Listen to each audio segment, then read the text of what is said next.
بسم الله الرحمن الرحيم. عن زيد بن خالد رضي الله تعالى عنه قال قال رسول الله صلى الله تعالى عليه وسلم: لا تسبوا الديك فإنه يوقظ للصلاة. رواه ابو داود. نبی کریم صلی اللہ علیہ وسلم نے ارشاد فرمایا، مرغ کو گالی نہ دو کیونکہ یہ نماز کے لیے بیدار کرتا ہے۔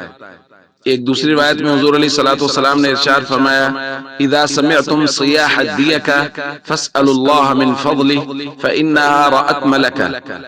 جب تم مرغ کے بولنے کی آواز کو سنو تو اللہ سے اس کا فضل مانگو، یعنی اللہ سے دعا مانگو، کیونکہ مرغ اس وقت فرشتوں کو دیکھتا ہے۔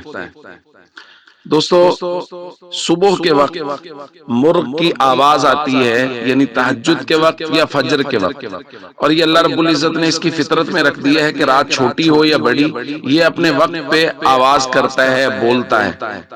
ہمارے ہاں مسئلہ یہ ہو گیا ہے کہ اب ہم لوگ چاہے کوئی مصروفیت ہے یا نہیں ہے، ہم لوگ رات کو جلدی نہیں سوتے، ہم لوگ رات کو تاخیر سے سوتے ہیں۔ تو یہ ایک چیز جو ہمارے ہاتھوں میں آ گئی ہے کہ جی سوشل میڈیا، فیس بک اور واٹس ایپ اور دوسری تیسری چیزیں، ان کی وجہ سے ہم رات کو دیر تک جاگتے رہتے ہیں اور صبح جلدی اٹھنے کی عادت ختم ہو گئی۔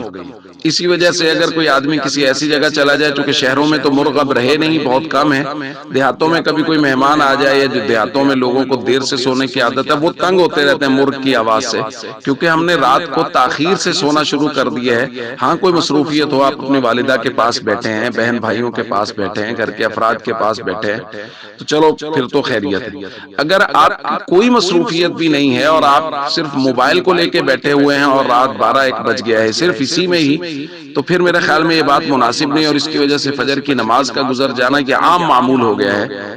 تو اس لیے ہم سب کو یہ چاہیے کہ ہم لوگ اپنے معمول کو بدلیں اور کوشش کریں کہ رات کو ہم جلدی سوئیں۔ جب ہم جلدی سوئیں گے تو صبح مرغ کی آواز بھی کان میں آئے گی، تو فوراً بندہ نماز کے لیے، تہجد کے لیے اٹھے گا، اور یہی وقت ہے جب فرشتے اترتے ہیں، جب مرغوں کی آوازیں پے در پے آ رہی ہوتی ہیں، اور یہی دعا کی قبولیت کا وقت بھی ہے۔ تو ہمیں اس وقت اٹھ کے تہجد کے نوافل بھی پڑھنے چاہیے اور اللہ رب العزت سے اپنی حاجات اور ضروریات پیش کر کے ان سے دعائیں مانگنی چاہیے۔